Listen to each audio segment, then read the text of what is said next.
Visitation. Joy is a spirit of what? Visitation. The Bible said you might be experiencing sorrow in the night, but joy comes. Joy is a spirit. It's a spirit that comes to tell you. It's a spirit that comes to tell you your pains are over. It's a spirit that comes to herald to you or announce to you the good plan of God concerning you. It's a spirit that comes to lift you out of mourning into the place of dancing. Once joy visits you, you will forget your pains. Once joy visits you, you will forget your sorrow. Once joy visits you, it shows that something new has started in your life. Joy is a spirit. Joy is a spirit. Just like mourning is a spirit. There are people that live a life of mourning.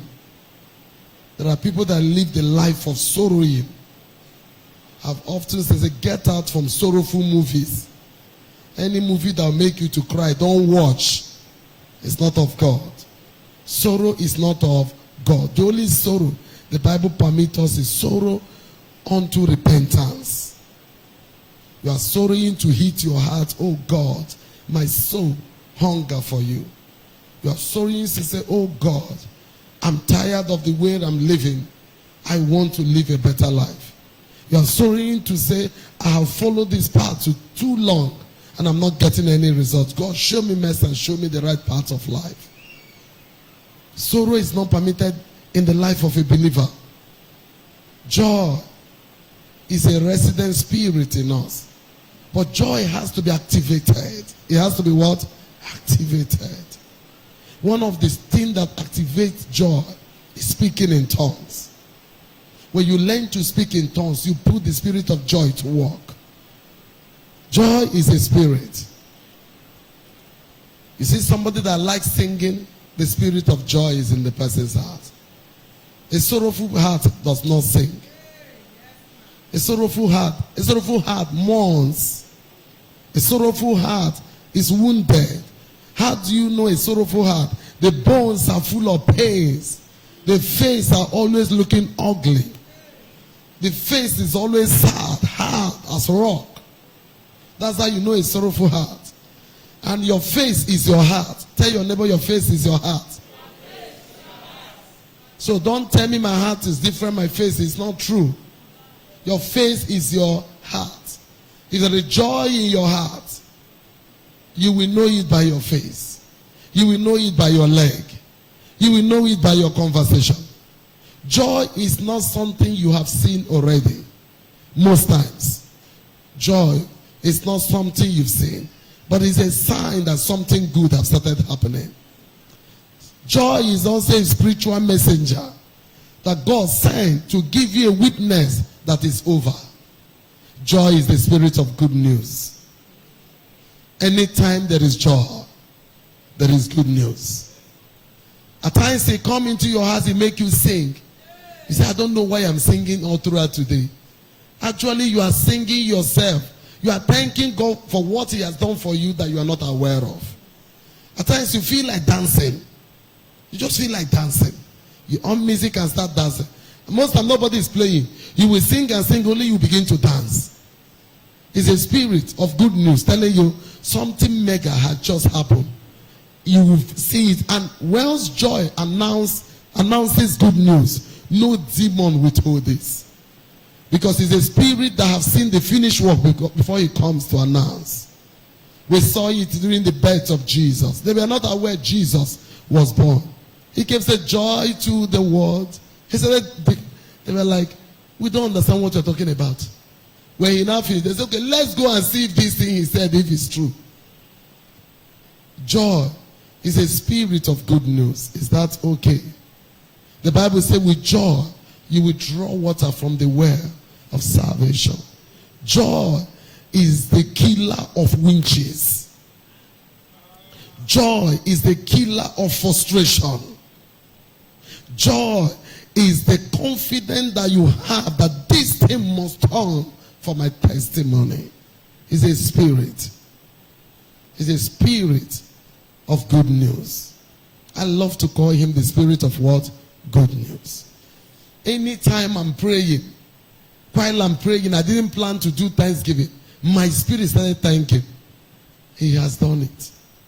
At times, most of us experience it, but we don't know what is happening to us. You have arranged to do 5 days dry fast. You just started with, Father, I thank you because you are mighty, because you are great. Instead, you are doing your own normal Thanksgiving. You discover that somebody took over your tongue and begin to thank. He said, but that is not how. He said, no, you have to thank him further. This is not the kind of, because he has done it already. You say, what of the fast? He says, it's not necessary. You can fast for that. Well, this case, I have finished it.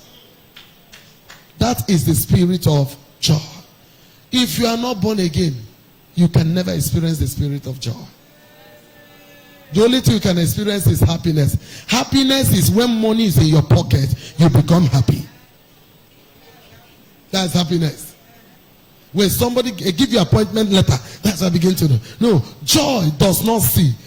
Once the spirit tells him it has happened, he has started rejoicing. He has started jumping, but he has not seen it. Definitely it must come to pass. You see, they are not the same. When you are passing through stuff, joy is the one that will tell you, relax, nothing is against you. You say, but nothing is working. I say, I'm telling you, nothing is against you. Allow him to train you. Allow him to have his perfect work in your life. Allow him to make you go through process. There are things that are cutting out of your system so that when you run, you will not faint. When you walk, you will not do which other one. You will not be weary. That is the spirit that talks to you. God is not true with you. When you want to remove your garment and say, no more serving God, they say, no, you can't remove it. This is just the beginning of good things in your life. That is the voice, that is spirit of joy. Because he has seen your beginning and he has seen your end. He has seen what God is about to do. He knew where God wants to take you to. With these loads you are carrying, you cannot enter. Even if you force yourself to enter, those loads will throw you out. It's joy that tells you, relax, relax. Nothing is against you. Oh, my wife have not conceived. What have I done? He said, nothing is wrong. It's not your wife, it's not you. I say, relax, I'm not true with you. It's the spirit of joy. You want to announce yourself by force. You want everybody to see, but if I say, no, don't force yourself to be announced. Wait, it's not yet time. Just be doing the small thing you are doing. That's the spirit of joy. But most times we don't know when the spirit of joy is talking. We don't understand when he is talking to us. A spirit of joy also have the ability to whisper to you what is about to happen. If you have good relationship with the Holy Spirit, the spirit of joy will whisper to you good things that are about to happen. That is one of his ministry I like so much. Because he carries joy. He doesn't carry sadness. He will tell you, I just finished healing this person. I was also saying, oh yeah, say it now. Say it now. It's okay, God say just heal somebody of cancer. He will tell you, I just healed somebody of cancer of 10 years. Say it now. He has finished before telling you. He said, God just healed somebody. He's gone. But he have finished it. Report the case before you realize it has happened.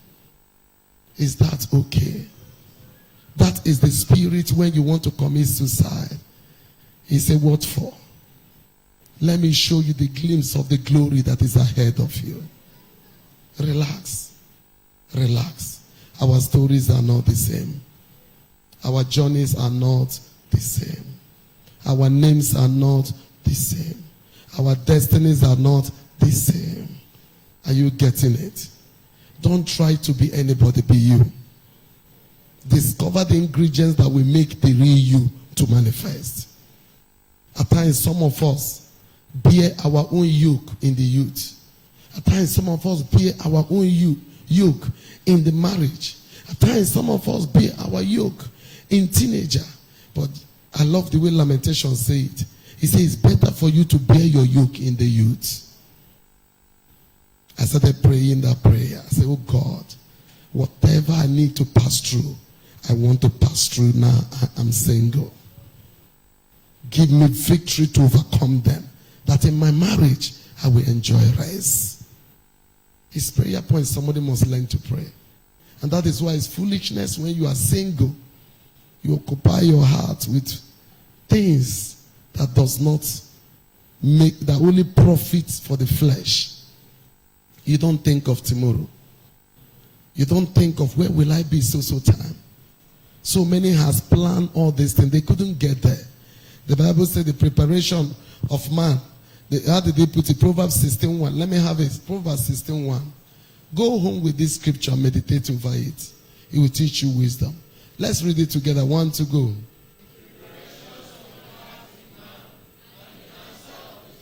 Give me three translation of your type, of your choice. Let's take it. 1 to go.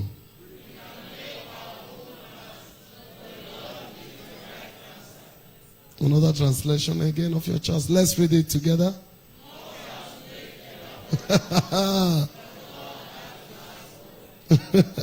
Another of your choice. Finally, I love you. Let's stay together. 1 to go.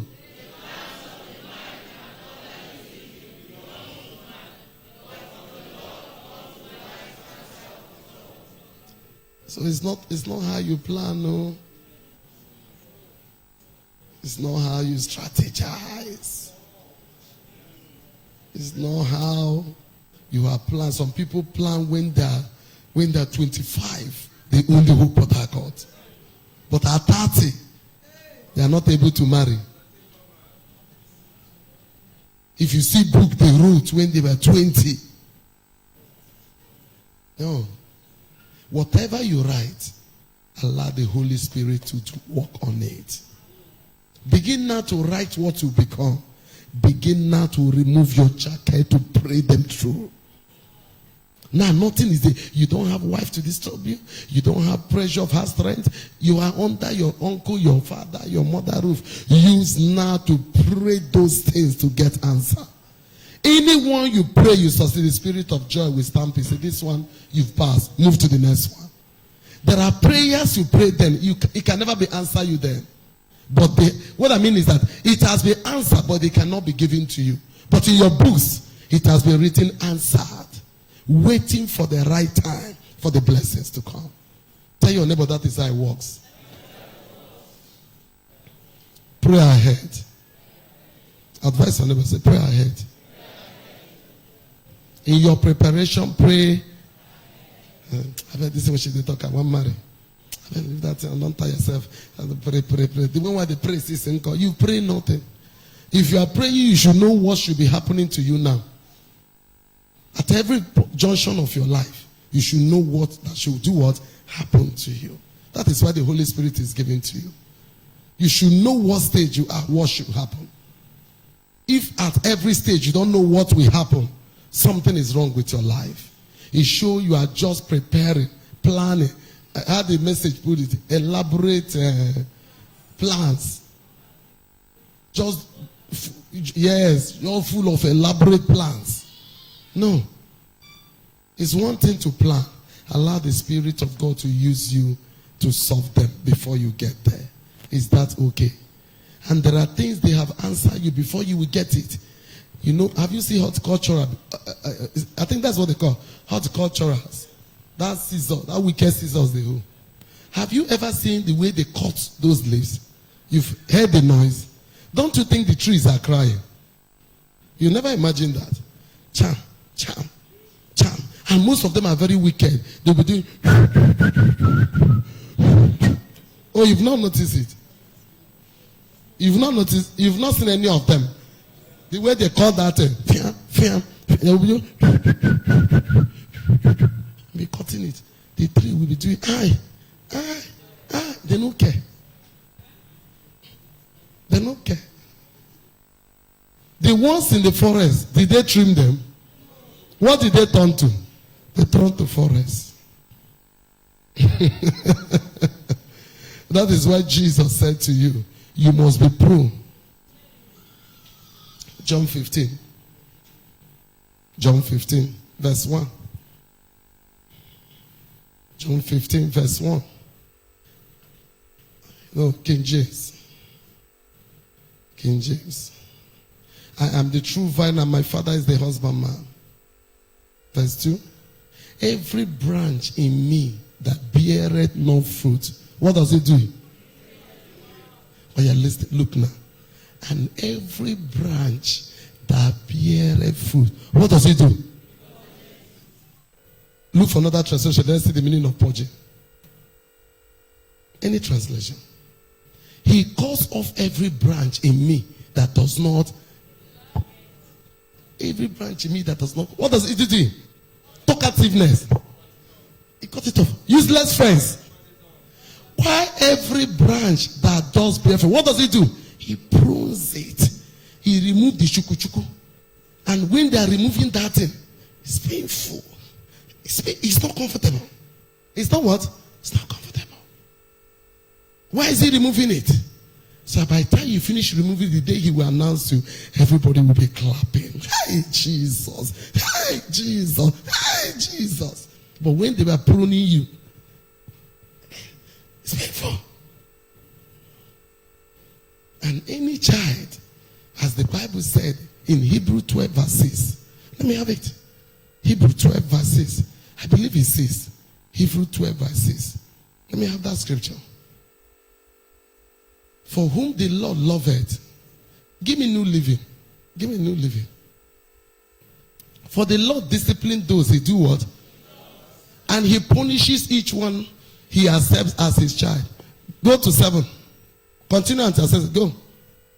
As you endure his divine discipline. As you do what? That means he the pepper. He the pepper. Remember that God is treating you as his own child. Whoever had of a child who is never disciplined by his father. Continue. If God doesn't discipline you as he does all of his children, it means that you are what? And are not really his. I want to know one talk. And not really his what? Verse 9. Verse 9. Since we respected our earthly fathers who disciplined us, shouldn't we submit even more to the discipline of the Father of all? How many spirits? Our spirit, King James of all spirits, and live forever. Continue. I will soon stop there. For our earthly father disciplined us for a few years. Does the best they knew how. But God's discipline is always good for us, so that we might share in his what? 11. Oh yeah. You read.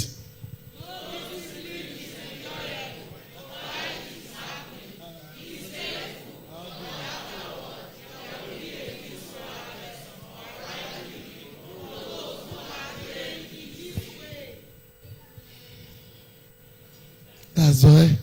Why are you dressing like this? Is it me you are talking to like this? Okay. Why do you fry your hair? Are you normal? What do you mean by that? Other people, they're not frying it. Use their own hair. Let me go to another church. So, the discipline of God. That's what I'm telling you. That is the work of the spirit of joy. When you want to say, and he said, stay. Allow them to cut. Let them cut. They harvest. The glory that is set ahead. Leave this one now. Just allow me to remove it. It's painful. Let me to remove it. Some of it. Say, God, don't remove my chronicness. Remove my talkative. Don't remove my immorality. Leave them. Now they make money for Port Harcourt. Now they pay for house rent. God, if you remove her, go to pay for school fees.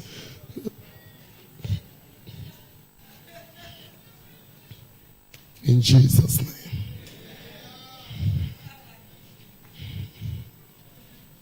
If you give yourself to the word of God, if you learn to come to church, which I have discovered that spirit has entered Water Life members, don't come to church because I want to hear. I want to learn. And after you hear this thing he taught, the one I taught, go home and do what? Hear them again. Maybe he didn't teach it perfect. Maybe I didn't teach it perfect. But there is a spirit, which is called the Holy Spirit. He will make you understand better.